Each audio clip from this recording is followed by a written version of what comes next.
ಬಸವಣ್ಣ ಒಂದು ರೀತಿ ಸಮಾಜೋ ಆಧ್ಯಾತ್ಮಿಕ ವ್ಯಕ್ತಿತ್ವವಾಗಿ ನನಗೆ ಕಾಣಿಸ್ತಾರೆ. ಅದಕ್ಕಾಗಿ ಅವರು ಗೌರವಕ್ಕೆ, ಪ್ರೀತಿಗೆ ಅರ್ಹರು.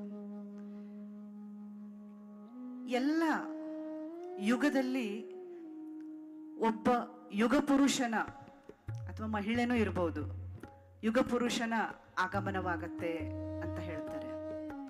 ಅಂತ ಯುಗ ಪುರುಷ ಅಥವಾ ಸ್ತ್ರೀ ಒಂದು ಯುಗ ಧರ್ಮವನ್ನೇ ರೂಪಿಸ್ತಾರೆ. ಒಂದು ಯುಗದ ಮನೋಧರ್ಮವನ್ನ ರೂಪಿಸುವ ಅಗಾಧ ಶಕ್ತಿ ಕೆಲವರಲ್ಲಿ ಸಂಭವಿಸ್ತದೆ, ಇರ್ತದೆ. ಅಂತಹ ಉನ್ನತ ವ್ಯಕ್ತಿತ್ವವಾಗಿ ಯುಗ ಧರ್ಮವನ್ನೇ ರೂಪಿಸಿದ, ಯುಗ ಧರ್ಮವನ್ನ ಪಲ್ಲಟಿಸಿದ ಮಹಾನ್ ಚೇತನವಾಗಿ ಬಸವಣ್ಣ ಕಾಣ್ತಾರೆ. ಅಂದ್ರೆ ಸಾಮಾಜಿಕ ರಚನೆಗಳನ್ನ, ಜಡಗೊಂಡ ಸ್ಥಾವರಗೊಂಡ ಸಾಮಾಜಿಕ ರಚನೆಗಳನ್ನ ಪ್ರತಿರೋಧಿಸುವುದು ಸಣ್ಣ ವಿಷಯ ಅಲ್ಲ. ರಾಜಪ್ರಭುತ್ವದ ಕಾಲದಲ್ಲಿ ಇವತ್ತು ಕೂಡ ಒಂದು ಬೇರೆ ಬೇರೆ ರೀತಿಯ ಪ್ರಭುತ್ವಗಳು ನಮ್ಮನ್ನ ನಿಯಂತ್ರಿಸ್ತಾ ಇವೆ. ಇಂತಹ ಧಾರ್ಮಿಕ ಪ್ರಭುತ್ವದ ವಿರುದ್ಧ, ರಾಜಪ್ರಭುತ್ವದ ವಿರುದ್ಧ ನಿಂತು ಈ ಸಾಮಾಜಿಕ ರಚನೆಗಳನ್ನ, ಅದರ ಜಡತ್ವವನ್ನ ಪ್ರಶ್ನಿಸುವುದಷ್ಟೇ ಅಲ್ಲ, ಹೊಸ ಪರ್ಯಾಯ ಏನು ಆಗಿದ್ರೆ ಸಮಾಜವನ್ನ ಹೇಗೆ ರೂಪುಗೊಳಿಸಬೇಕು, ಆ ರಚನೆಯನ್ನ ನಾವು ನಿರಾಕರಿಸ್ತೀವಿ ಅಂದ್ರೆ ಹೊಸ ಸಮಾಜದ ಪರಿಕಲ್ಪನೆಯನ್ನ ಕಟ್ಟುವುದು ಹೇಗೆ, ಅದೆರಡನ್ನೂ ತೋರಿಸಿದವರು ಬಸವಣ್ಣನವರು. ಅದಕ್ಕೆ ಬಹುದೊಡ್ಡ ಧೀಶಕ್ತಿ ಮತ್ತು ಬೌದ್ಧಿಕ ಶಕ್ತಿ ಬೇಕು. ಅದು ಅಷ್ಟು ಸುಲಭದ ಕೆಲಸ ಆಗಿರಲಿಲ್ಲ. ಸಮಾಜದ ರಚನೆಯನ್ನೇ ಪ್ರಶ್ನಿಸುವುದು ಮತ್ತು ಅದನ್ನ ಪರಿವರ್ತಿಸುವುದು, ಬದಲಿಸುವುದು, ಅದೊಂದು ದೊಡ್ಡ ಧೀಶಕ್ತಿ ಮತ್ತು ಆತ್ಮಶಕ್ತಿ ಇರುವ ವ್ಯಕ್ತಿಗೆ ಮಾತ್ರ ಸಾಧ್ಯ. ಅದೊಂದು ದೊಡ್ಡ ಚಾಲೆಂಜ್, ಅದಕ್ಕೊಂದು ದೊಡ್ಡ ನಾಯಕತ್ವ ಗುಣ ಬೇಕು.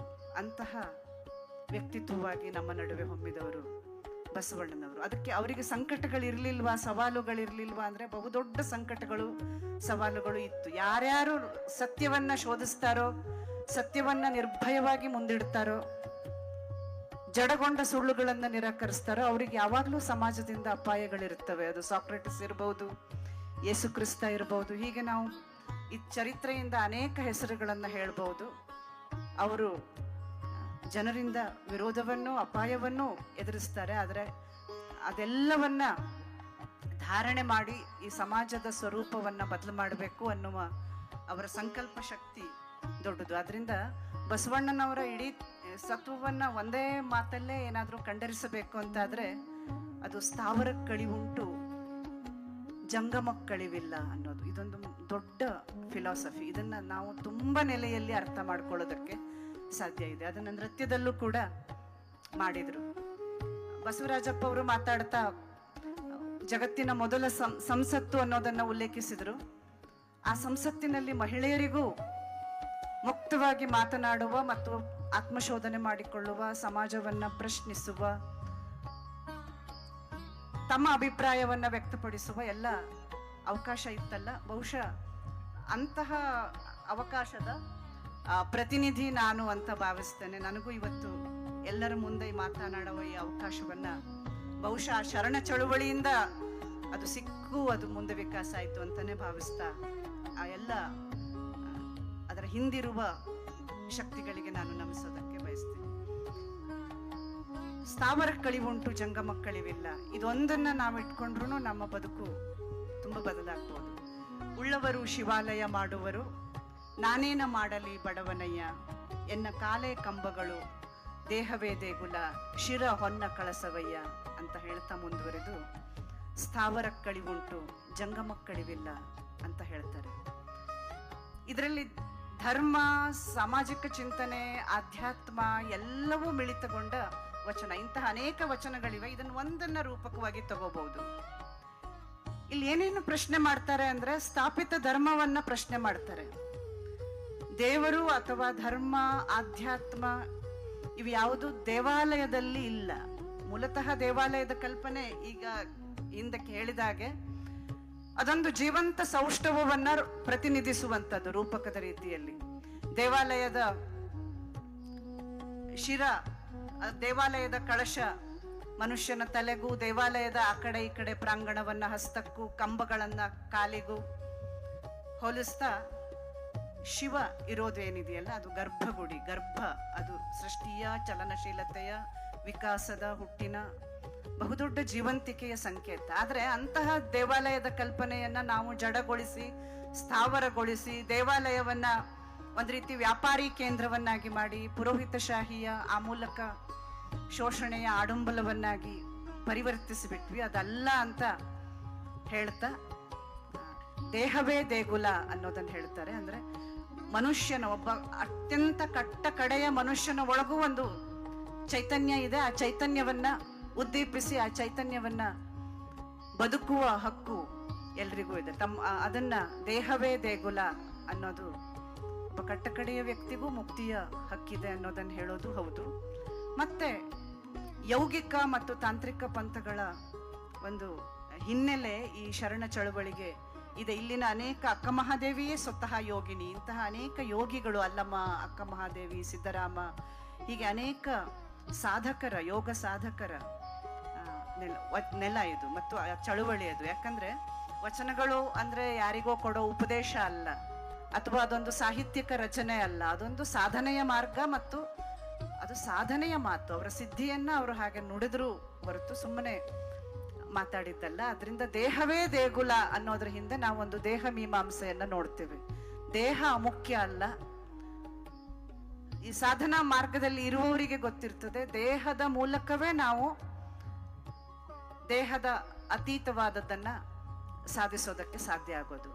ಕುಂಡಲಿನಿಯಲ್ಲಿರುವ ಶಕ್ತಿ ಅಥವಾ ಶಿವೆ ಸಹಸ್ರಾರದಲ್ಲಿರುವ ಶಿವನನ್ನ ಸೇರುವ ಒಂದು ಯೌಗಿಕ ಸಂಜ್ಞೆಯನ್ನ ನಾವು ಈ ಸಾಧನಾ ಪಂಥಗಳಲ್ಲಿ ನೋಡ್ತೀವಿ. ಅದೆಲ್ಲ ದೇಹದಲ್ಲೇ ಇದೆ. ದೇಹದ ಮೂಲಕವೇ ನಾವು ವಿಶ್ವಾತ್ಮಕ ನೆಲೆಯನ್ನ ತಲುಪೋದು ಸಾಧ್ಯ ಇದೆ. ಅಂತಹ ಒಂದು ಸೂಚನೆಯನ್ನು ನಾವು ದೇಹವೇ ದೇಗುಲ ಅನ್ನೋದ್ರಲ್ಲಿ ನೋಡ್ತೇವೆ. ಅಂದ್ರೆ ಇಲ್ಲಿ ಆಧ್ಯಾತ್ಮಿಕ ವಿಚಾರ ಇದೆ, ಧಾರ್ಮಿಕ ವಿಚಾರ ಇದೆ, ಸಾಮಾಜಿಕ ಪರಿವರ್ತನೆಯ ದೇವಾಲಯ ಸಂಸ್ಕೃತಿ ಆಚೆ ಜನಸಂಸ್ಕೃತಿಯನ್ನ ಪುರಸ್ಕರಿಸುವ ವಿಚಾರ ಇದೆ.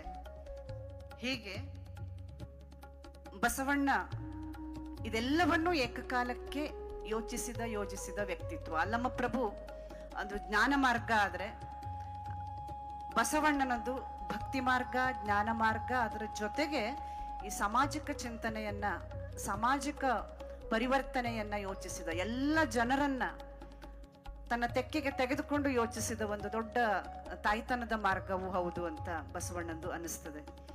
ಯಾಕಂದ್ರೆ ಇವತ್ತು ನಾವು ಹೇಳ್ತೀವಲ್ಲ, ಸಮಾಜವಾದ, ಸರ್ವೋದಯ ತತ್ವ, ಮಾನವ ಹಕ್ಕುಗಳು, ಮಹಿಳಾ ಸಮಾನತೆ ಮತ್ತು ಅಸ್ಪೃಶ್ಯತೆಯ ನಿವಾರಣೆ, ಅಥವಾ ಇಲ್ಲಿ ಎಲ್ಲರೂ ಮುಖ್ಯ, ಇಲ್ಲಿ ಯಾರೂ ಮುಖ್ಯರಲ್ಲ, ಯಾರೂ ಅಮುಖ್ಯರಲ್ಲ, ಯಾವುದೂ ಯಕ್ಕಷ್ಟಿತವಲ್ಲ ಅನ್ನುವ ಪ್ರಜಾಪ್ರಭುತ್ವದ ನಿಲುವುಗಳನ್ನ ಮಾತಾಡ್ತೀವಲ್ಲ, ಇದು ಪ್ರಜಾಪ್ರಭುತ್ವದ ರಾಜಕೀಯ ನಿಲುವು ಹೌದು, ಸಮಾಜವಾದದ ಸರ್ವೋದಯ ತತ್ವವೂ ಹೌದು, ಹಾಗೆ ಇದೊಂದು ಆಧ್ಯಾತ್ಮಿಕ ವಿಕಾಸದ ನೆಲೆಯೂ ಹೌದು.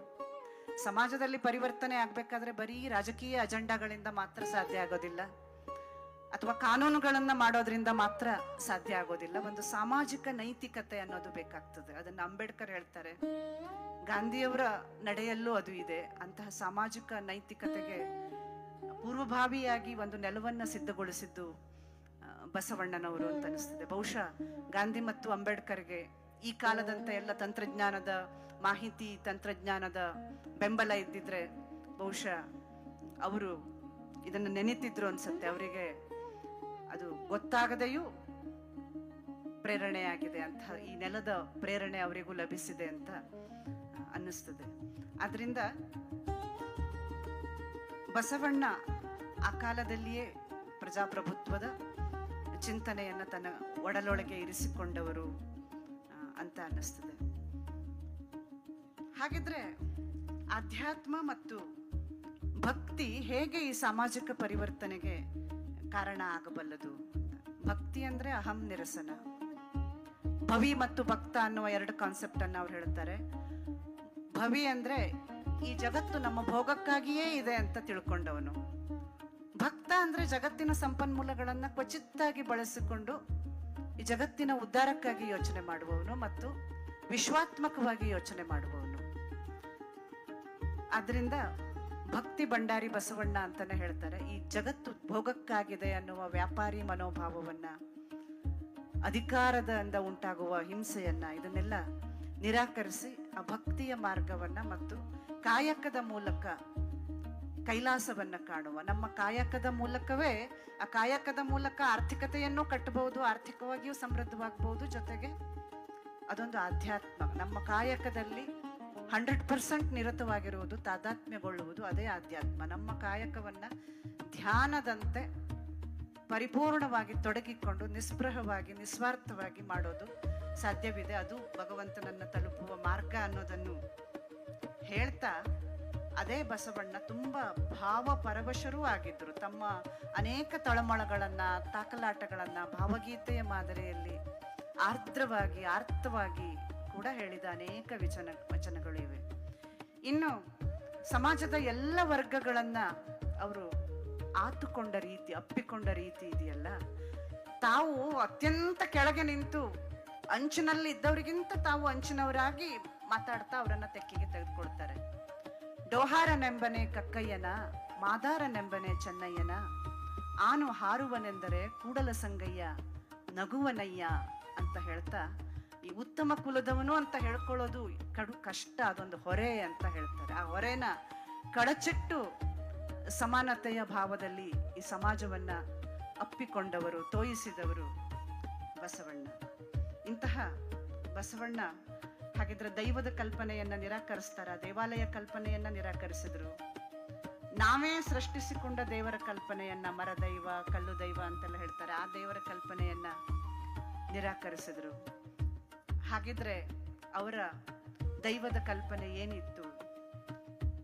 ಪಾತಾಳದಿಂದ ತತ್ತ ನಿಮ್ಮ ಶ್ರೀಚರಣ, ಆಕಾಶದಿಂದ ತತ್ತ ನಿಮ್ಮ ಶ್ರೀ ಮುಕುಟ, ಅಗಮ್ಯ ಅಗೋಚರ ಲಿಂಗವೇ ಎನ್ನ ಕರಸ್ಥಳಕ್ಕೆ ಬಂದು ಚುಳುಕಾದಿರಯ್ಯ. ದೇವರು ಅಂದ್ರೆ ಅದೊಂದು ಅನಂತ ಕಲ್ಪನೆ, ಅದೊಂದು ವಿಶ್ವ ಪ್ರಜ್ಞೆ. ಪಾತಾಳ, ಆಕಾಶ ಎಲ್ಲವನ್ನೂ ವ್ಯಾಪಿಸಿಕೊಂಡ ಒಂದು ದೈವಿಕ ಭಾವ. ಅದಕ್ಕೆ ತಮ್ಮನ್ನ ಅರ್ಪಿಸಿಕೊಳ್ತಾನೆ. ಇನ್ನೊಂದು ನೆಲೆಯಲ್ಲಿ ನೋಡಿದ್ರೆ ಅದು ನನ್ನ ಕರಸ್ಥಳಕ್ಕೆ ಬಂದು ಚುಳುಕಾಯಿತು ಅಂತ. ಅಂದ್ರೆ ಸ್ಥಳೀಯ ಪ್ರಜ್ಞೆಯನ್ನ, ಸ್ವಪ್ರಜ್ಞೆಯನ್ನ ವಿಶ್ವ ಪ್ರಜ್ಞೆಯ ಜೊತೆಗೆ ಸೇರಿಸುವ ಈ ಯೌಗಿಕ ಭಾವ ಈ ಆಧ್ಯಾತ್ಮಿಕ ಚಿಂತನೆಯ ಹಿನ್ನೆಲೆ. ಅದರಿಂದ ಇದು ನಮ್ಮ ಮನಸ್ಸನ್ನ ಹಿಗ್ಗಿಸುವ, ವಿಶ್ವಾತ್ಮಕಗೊಳಿಸುವ ಈ ಅಗಾಧ ಚಿಂತನೆ ನಮ್ಮೊಳಗಿರುವ ಜಾತೀಯತೆ, ಕ್ಷುದ್ರತೆ, ಸ್ವಾರ್ಥ, ಲೋಲುಪತೆ, ಅಧಿಕಾರದಾಹ ಇದೆಲ್ಲವನ್ನ ನಿರಸನಗೊಳಿಸಿ ನಮ್ಮನ್ನ ವಿಶ್ವ ಪ್ರಜೆಗಳಾಗಿ, ವಿಶ್ವಮಾನವರಾಗಿ ಮಾಡಬಲ್ಲದು. ಆಧ್ಯಾತ್ಮಕ್ಕೆ ಆ ರೀತಿ ನಮ್ಮನ್ನ ಪರಿವರ್ತಿಸುವ, ಸಮಾಜವನ್ನ ಪರಿವರ್ತಿಸುವ, ಹೊಸ ಸಮಾಜವನ್ನ ರೂಪಿಸುವ ಶಕ್ತಿ ಇದೆ ಅನ್ನೋದನ್ನು ಬಸವಣ್ಣನವರ ಬದುಕು ನಮ್ಮ ಮುಂದೆ ಇಡುತ್ತದೆ, ಅವರ ವಚನಗಳು ನಮ್ಮ ಮುಂದೆ ಇಡುತ್ತದೆ. ಇಷ್ಟು ಮಾತುಗಳನ್ನ ಹಂಚಿಕೊಳ್ಳೋದಕ್ಕೆ ಅವಕಾಶ ಕೊಟ್ಟ ತರಳಬಾಳು ಬೃಹನ್ಮಠ ಹಾಗೂ ಅದರ ಹಾಲ್ಕುರ್ಕೆ ಶಾಖೆಯ ಎಲ್ಲ ಹಿರಿಯರಿಗೆ ವಂದನೆಗಳು, ಧನ್ಯವಾದ.